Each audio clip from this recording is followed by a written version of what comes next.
Notable albums from the year 2005, extreme metal. I'm going to start off with a bit of Watchmaker, sort of blackened grindcore from the USA, I believe. Yeah, this isn't as good as their earlier release, I don't think. They've got a sort of like a war metal-y sort of sound. It's not war metal, it's more like blackened grindcore, but yeah, good stuff, good band. Okay, moving on, we got a British band, Mistress. Pretty sure this has members of Anunathrak in it, if I remember correctly. But it's nowhere near as extreme. It's sort of like more straightforward, sort of mid-tempo-y stuff. But yeah, it's a cool album. Not amazing or anything, but decent. Moving swiftly on, we have Nasum, which I think I've heard somewhere simply means nose. I could have that completely wrong, but yeah, Nasum.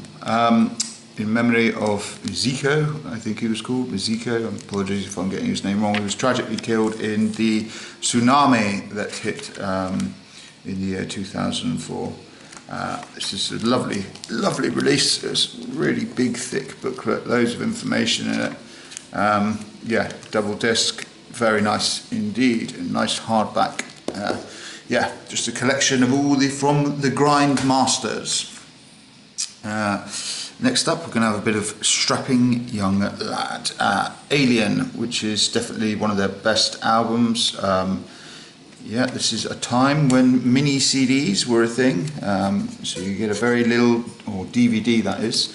I'm sure it had like a PC game or something on a small disc as well. But anyway, yeah, the production on this record is insane. Yeah, got some great songs on there as well. One of their best for sure. And this is probably one of their best as well, and it's Soulfly Dark Ages.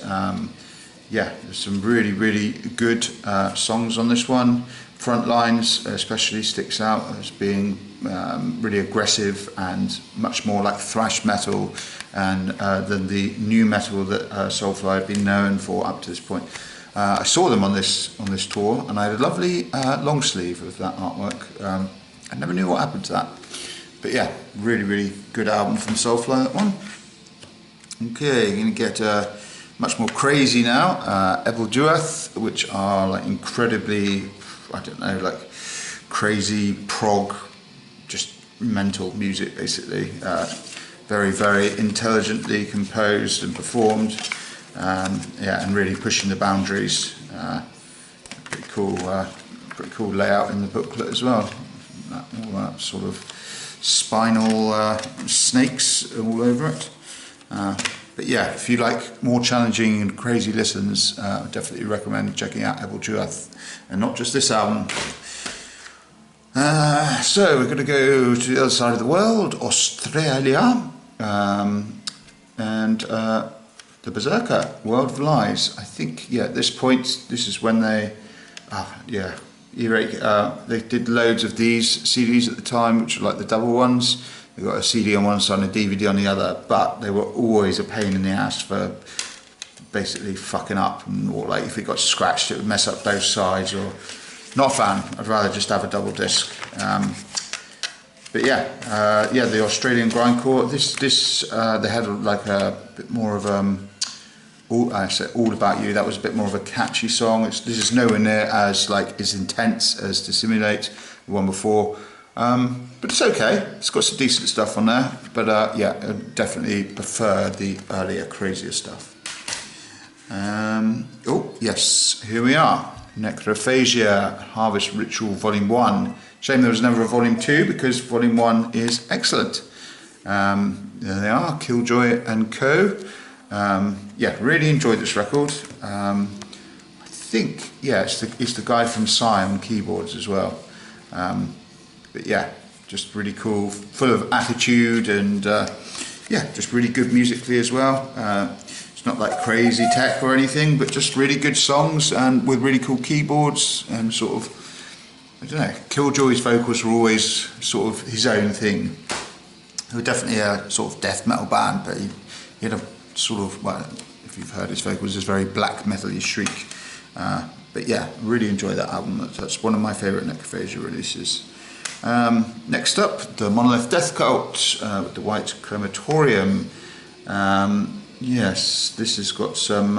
It's got some really cool songs on this. They have, I think they've either remastered or re-recorded it into the White Crematorium 2.0, which I haven't listened to yet, but I did see it pop up when I was making the playlist, so I have to go back and see what the difference is.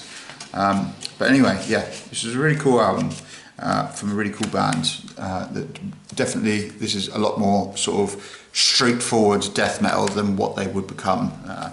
Even though they still retain elements of death metal in the future, they definitely got a lot more sort of experimental and exploratory. Okay, let's come back to Britain with some more Akakoki.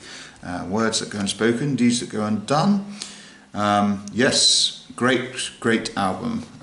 Looks like this one has a DVD with it as well. Oh yeah, I think they had the the European. I haven't watched it in bloody years, but the European fans sort of taking the piss, and yeah, but yeah, really good album. I don't think it's quite as good as Chronozon or Goat Menders, but it's still a really cool album, and they're really starting to experiment more on this album, and certainly from then on, much more. Okay, we've got a bit of a damaged Napalm Death. The code is red, long live the code. Yep, really good album from Napalm Death. Yeah, there's not much more to say about it than that, really. Napalm Death releases go up and down in quality, but this is definitely up there for me. I think there's some really catchy songs on here. Yeah, just a really decent release. So yes, long live Napalm Death. Okay, next up, Severe Torture, Fall of the Despised. I saw them on this tour in a little club. In fact, I still have the flyer in here somehow. There we are, Severe Torture. And Desecration, oh, Evil, or was that Evil Incarnate, or was it Evil, I can't remember. The Cavern in Exeter. It was woefully few people there by the time Severe Torture played. I think they played to about 20 people and I was one of them. But nevertheless, they absolutely ripped and they were amazing to watch live. Absolutely incredible. Yeah, and this, I remember when this album came out, I remember being slightly disappointed at first because it wasn't as intense as Misanthropic Carnage, which is still one of my all-time favourite death metal records. But it really has grown on me over the years, this one. As you can see, it's got damp at some point, unfortunately, and fucked it up. But yeah, really cool record. And that I love that song, Sawn Off, as well. It's so like Bonehead, but it really works. Sawn Off. Yeah, great band, great album.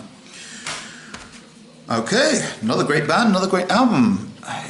Bolt Thrower, Those Once Loyal. I love this album. It's really one of their best ones, I think, and a great swan song for them. I love the transition between that. I think it's the first and second song, and yeah, just classic Bolt Thrower, really. But just yeah, definitely one of their peak albums, I would say. Really good. That. So these guys played. I've seen these guys many times. At least 4 or 5 times now over the years.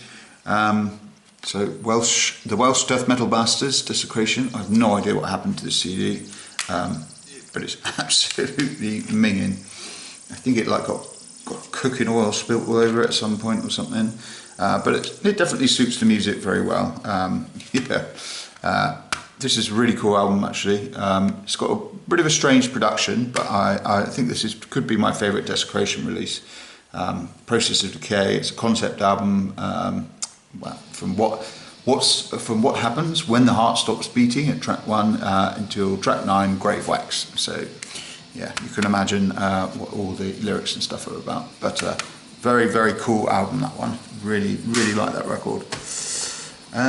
Okay, next up, got a all-time Norwegian powerhouse, not of black metal, but of death metal. Blood Red Throne. This is definitely, again, one of their strongest releases as well, I would say. Got some absolutely cracking songs on this one. And look at that bloody booklet. I mean, that's amazing. The quality of that compared to what you can get nowadays is crazy. And they all look insanely young as well. That's Dodd, the guitarist. He's a big old chap when you meet him in real life. He's had a skinhead for years now. He looks incredibly young there. Also, some of the nicest guys I've ever met. Got to hang out with them when I saw them play afterwards, and they were just all legends. Guitar player gave me one of his other projects on CD. They were just really, really awesome guys. So if you ever get the chance to watch them live, because they absolutely rip live as well, do it. Really, really cool band. Okay, here's another band that I got to see on this tour, Eggers Decimation, Origin. It was Necrophagist, Origin, and a band called Discreet, I think. And I remember watching Origin and just being blown away by how fast it was. I always remember the bass player. He's like a short, sort of Mexican-looking chap, and I couldn't believe how fast someone could actually play. Yeah, always stuck with me that. And at the end of the gig, the guitar player, I think he's called Paul Ryan, he stood at when we were all leaving at the end, and he gave out like tour posters, shook everyone's hand, so that always stuck me as well. And Origin, not just because of that, but they are one of my all-time favourite bands. I also used to have a tour shirt from that as well, and I have no idea what happened to that.